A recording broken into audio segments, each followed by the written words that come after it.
This is the IELTS listening test. You will hear a number of different recordings and you will have to answer questions on what you hear. There will be time for you to read the instructions and questions, and you will have a chance to check your work. All the recordings will be played once only. The test is in 4 parts. At the end of the test, you will be given 10 minutes to transfer your answers to the answer sheet. Now turn to Part 1.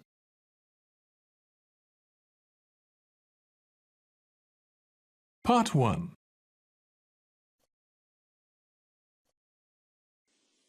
You will hear a student from overseas phoning the student accommodation office of a college in the UK for some information.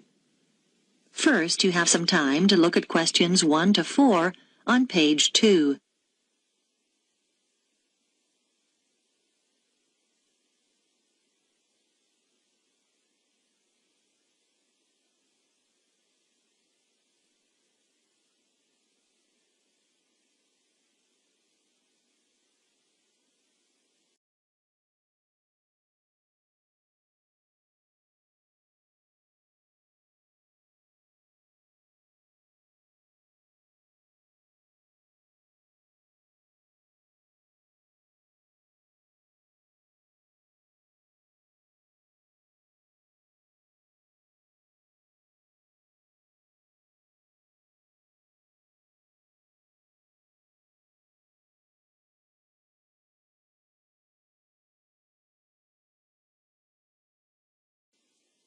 Now we shall begin.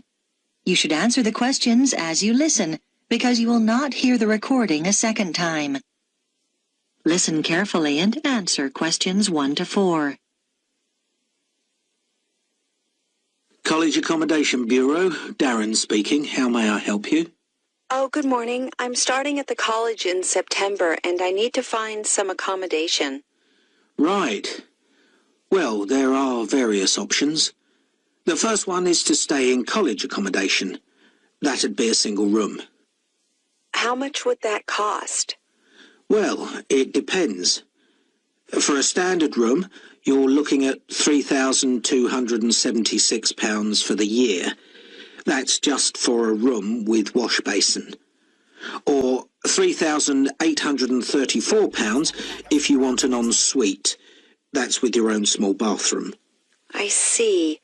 That's more than I expected. It does include heating. That's quite a saving because energy costs can be high, especially in winter.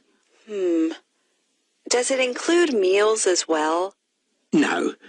All our rooms are self-catering now. There's a shared kitchen on each corridor where you can cook if you want to, or there are plenty of places to eat out on campus. Okay, and you said that's the price for the whole year? Well, you pay annually, but actually it's for 36 weeks. It doesn't include holidays. You have to vacate the room then.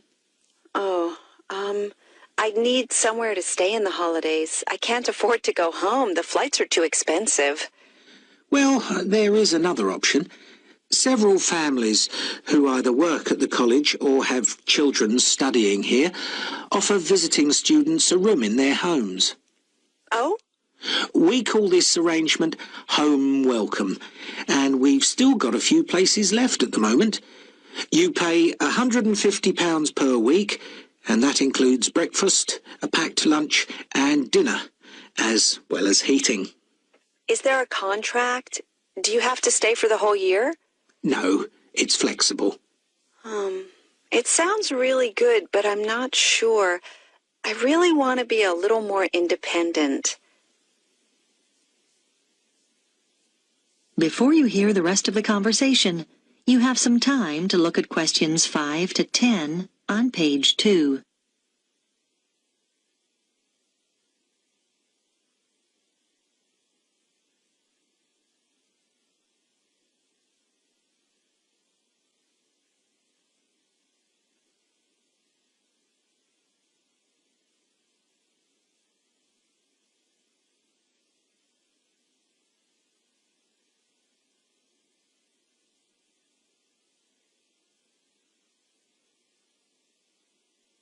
Now listen and answer questions 5 to 10.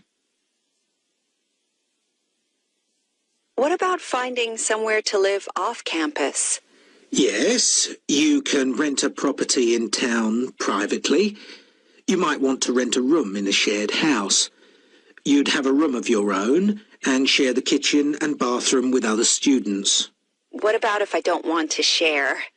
You can get what we call a studio. They're often quite small, but they'll have everything you need. Right. How much would those two options cost? Well, prices vary depending on which part of town the property's in. Generally speaking, the cheapest is around £275 a month for each student. Oh, that's not too bad. Yes, but it can also be as high as £490, and then you'll have to pay all your other bills. What sort of amount would I be looking at for those? Well, last year, students were paying on average about £43 per month each for gas and electricity. This year, it'll probably be somewhere in the region of £48. That's a lot. Yes, they've gone up quite a bit, and on top of that, you have to pay for water, and that'll probably be around £9. That didn't occur to me. And I guess I'd have to pay for transportation, too. That's right. Most of these properties are quite a long way from the college. Oh, it just gets worse and worse. What's the minimum contract on this type of accommodation? 6 months. And you have to pay a deposit. But of course, you can stay there over the holidays. That's true. And you'd have to provide references. They want 2 from someone in this country. I see. But that's not a problem. If you do choose this option, we can't find the property for you. You'd have to go through the estate agent which manages the property for the owner. Right. Thanks. Well, I think I'd like to see what's available privately. Could you give me the estate agent details?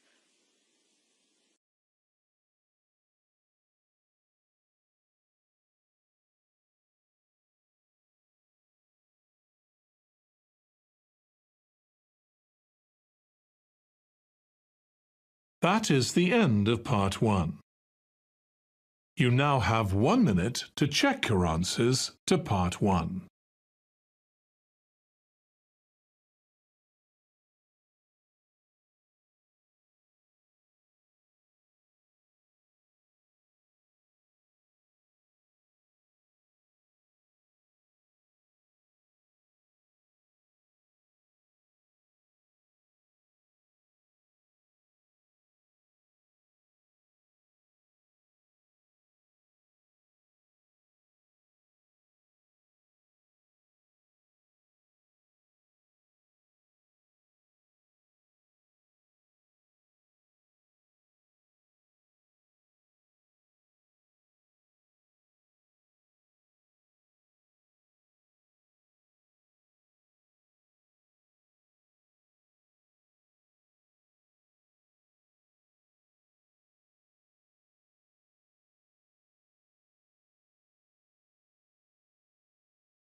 Part 2.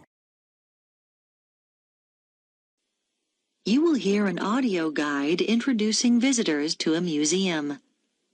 First, you have some time to look at questions 11 to 15 on page 3.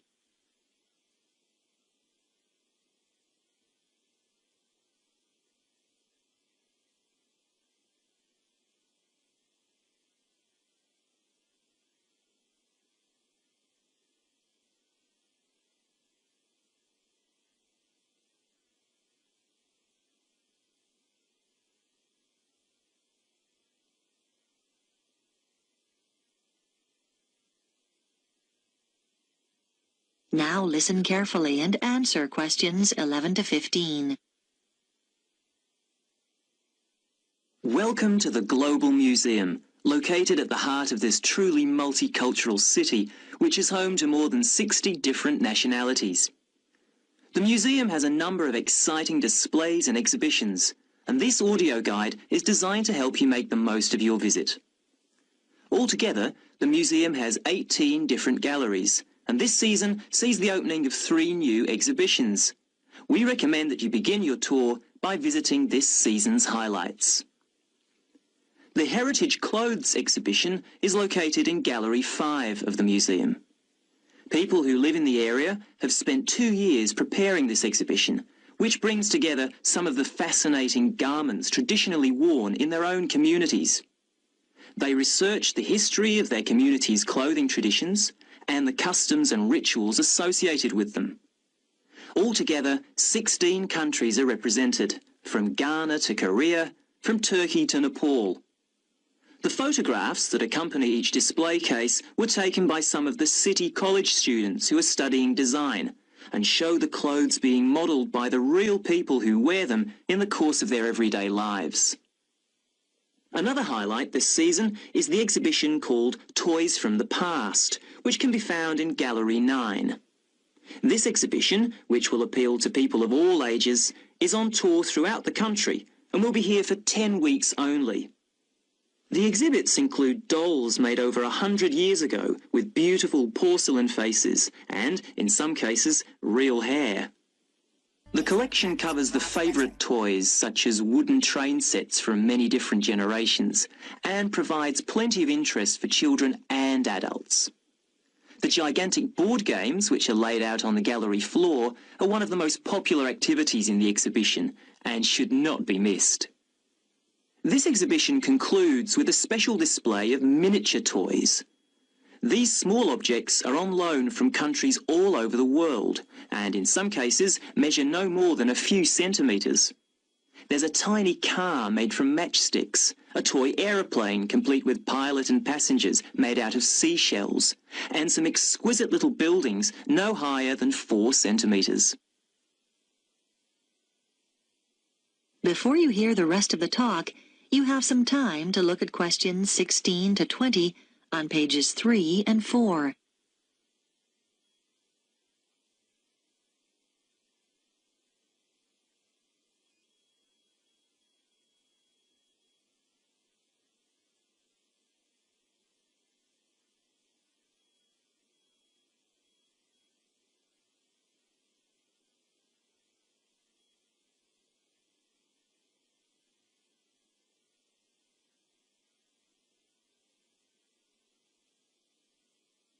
Now listen and answer questions 16 to 20.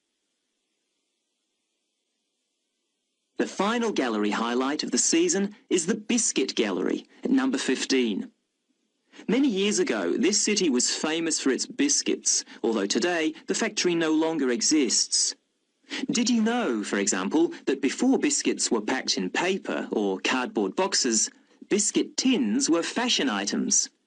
The factory made tins, round, square, triangular, hexagonal, for a whole range of different occasions, to celebrate national events, festivals, famous faces and so on. One fascinating display deals with people's favourite biscuits. There are sweet biscuits and savoury ones, biscuits filled with jam and biscuits filled with currants, biscuits with pink, yellow and white sugar icing, or coloured sugar flowers. When the factory finally closed, it announced that people's favourite biscuit was not, as you might expect, a chocolate biscuit or one filled with jam and cream, but a plain, savoury one which was eaten with cheese. When you get to the end of the exhibition, there's an entertaining hands-on activity to fill your own biscuit tin. All the biscuits ever produced by the company are piled up on a table along with various tins. The biscuits are made out of thin pieces of wood, but the weight, colours and shapes replicate the original biscuits. Your job is to fill a tin with biscuits so that when the lid is taken off, they sit there as neatly as they did when the job was done by machine. It's not as easy as it looks. If you would like to buy a memento of your visit, there is a museum gift shop selling postcards, souvenirs and handmade pottery next to the information desk on the ground floor. And finally, if you don't want to carry your coats and bags around with you during your visit, please make use of the free lockers provided by the museum. Enjoy your visit.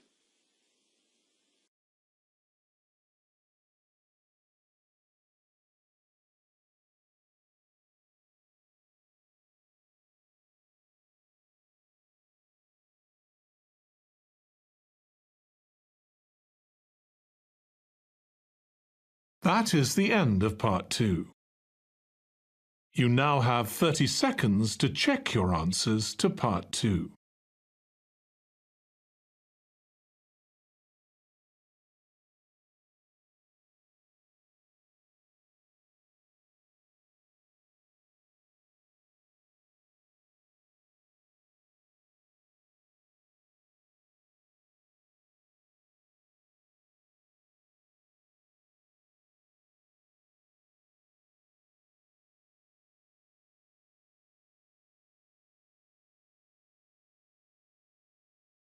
Part 3. You will hear a discussion between a student called Helen and her tutor about an assignment that Helen is working on. First, you have some time to look at questions 21 to 24 on page 5.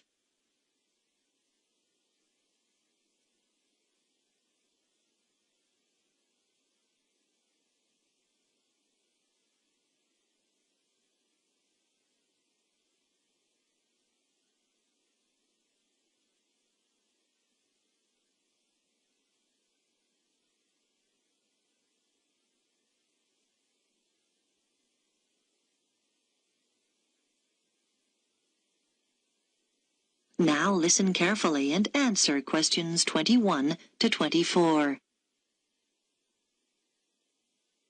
Come in, Helen. How can I help you? Well, I'm doing research for the anthropology assignment, and I was hoping to check a few details. Sure.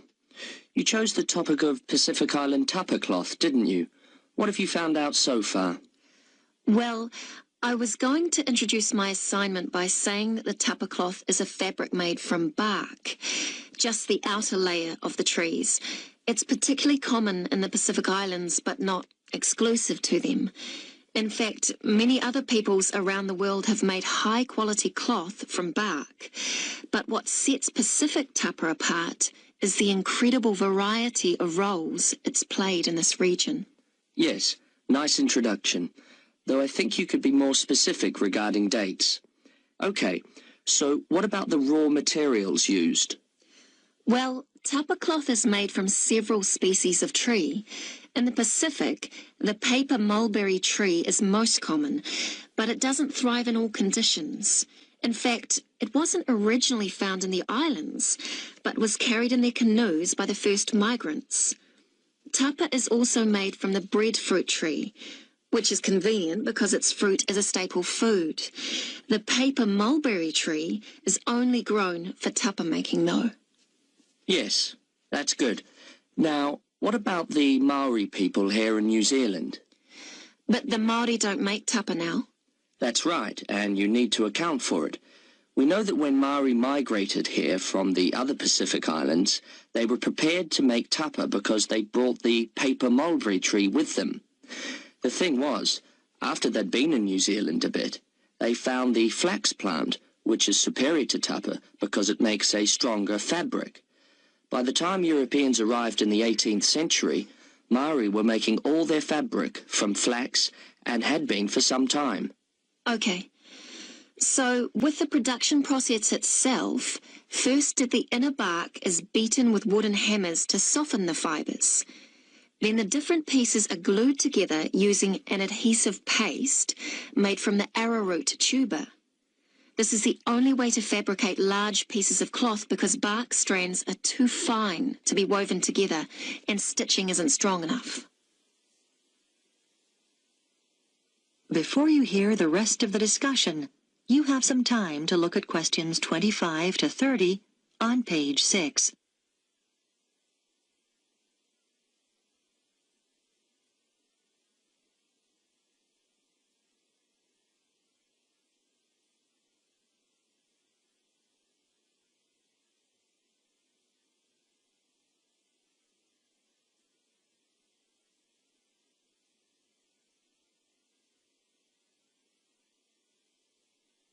Based on crackles with Rob's website. Now listen and answer questions 25 to 30. So now you need details about different countries. Where would you start? I think Samoa is the obvious place. It's famous for its very fine cloth called siapo, which is hand-painted with representations of the ancestors. Still today, at the most profound events in life, such as births, funerals, weddings, and the investiture of chiefs, Samoans wear siapo robes to add significance and meaning to the ceremony. Okay, then I could talk about Tonga.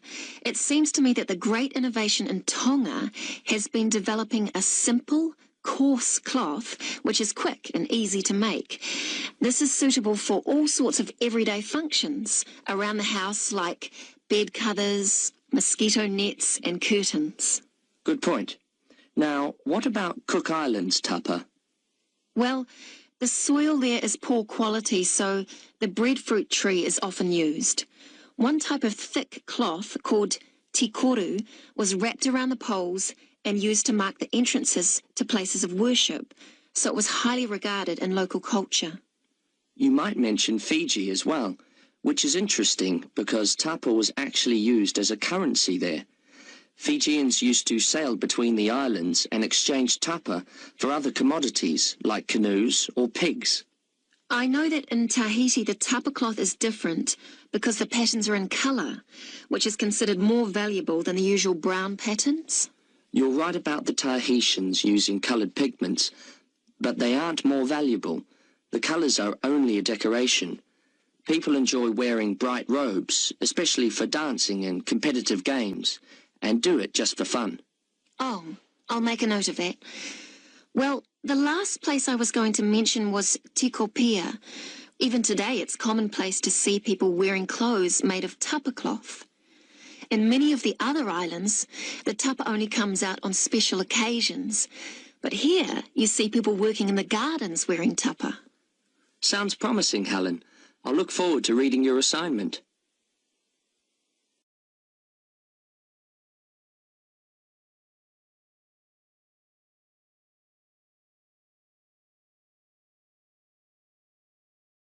That is the end of Part 3.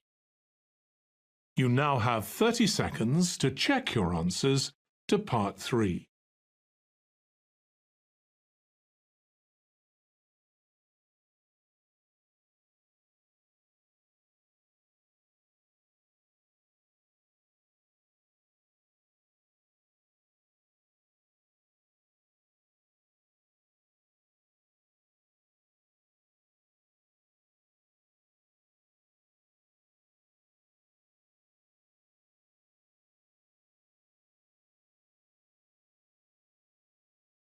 Part 4.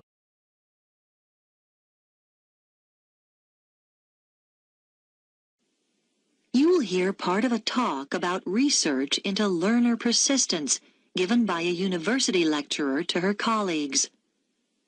First, you have some time to look at questions 31 to 40 on pages 7 and 8.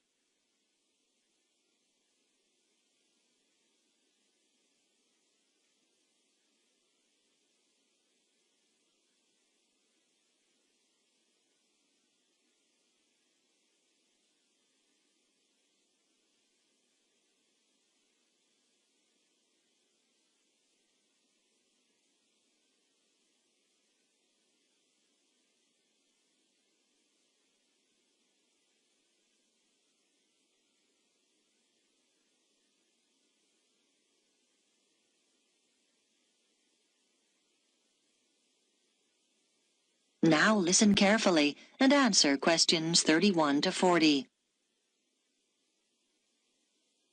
My talk is about a research study I did over a period of 5 years on learner persistence, why some people stick at academic study better than others.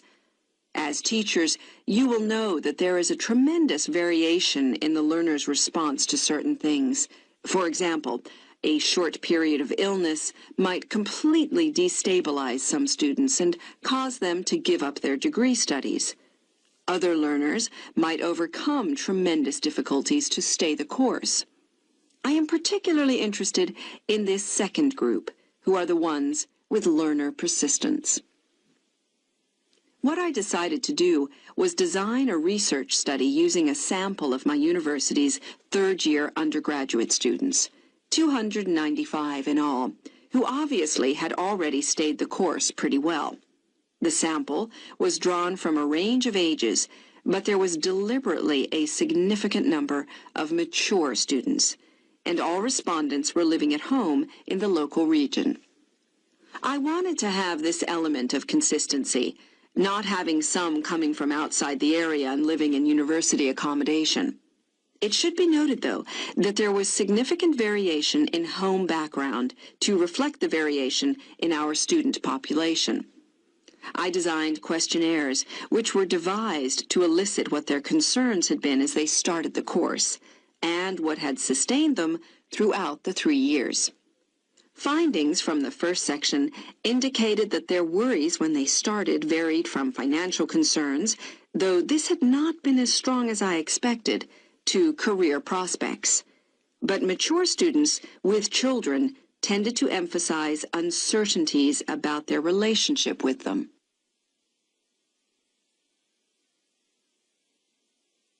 The second section of my questionnaire looked at learner persistence under 3 main headings: social and environmental factors, other factors, and intrinsic or personal characteristics.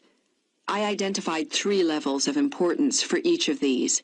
At the first level, those points identified by participants as most important in learner persistence. For social factors, many respondents said how crucial it had been to have good support. Though there was no one specific source, it could be family or friends.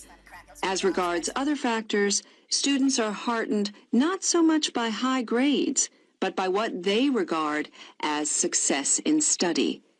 And for personal characteristics, many respondents reported that they took pleasure in challenge, and that this was regarded as very significant. At the second level of importance, in the first category, a sizable percentage talked about the fact that they had enjoyed themselves in school as an important social factor. In the second column, other factors, a number of people said that what was of most importance was decent health. This had a fairly strong influence on their persistence in their studies. And then, under the heading of personal characteristics, there were quite a large percentage of respondents who mentioned they felt it was important to have lots of interests in their everyday lives. This gave them a depth and sense of perspective, which less persistent learners might lack. And then, on to the third level. Under social factors, several respondents talked about good relationships with their tutors. For other factors, they mentioned lack or absence of any problems in their families. And finally, under column 3, they identified an ability to juggle several roles, what we might call their capacity for multitasking. Now, these findings obviously helped inform the design of activities, as I mentioned. But in addition, a number of further recommendations emerged. Firstly, I propose that the department distributes questionnaires to first-year students to help get an idea of their maturity when starting the course. This is really our overriding concern. Secondly, I recommend we look into ways of offering induction courses for some selected students to allow them to take on the role of advisors. We think they are the best people to act in that role. This policy will make support much more accessible to our students. Thirdly, this help is often most needed in the evening and night when offices are closed, and so we should set up online services instead of the more traditional telephone services. Research has shown that these services are actually more accessible to the majority of students. And finally, it is often important to be proactive. If students are not meeting deadlines, then someone should contact them rather than wait for them to come to us. Now, are there any questions about the points?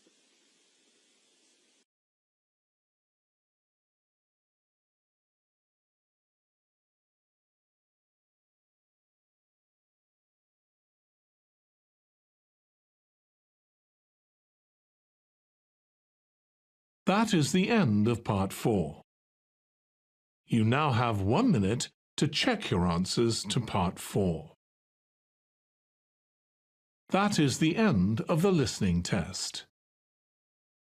In the IELTS test, you would now have 10 minutes to transfer your answers to the answer sheet.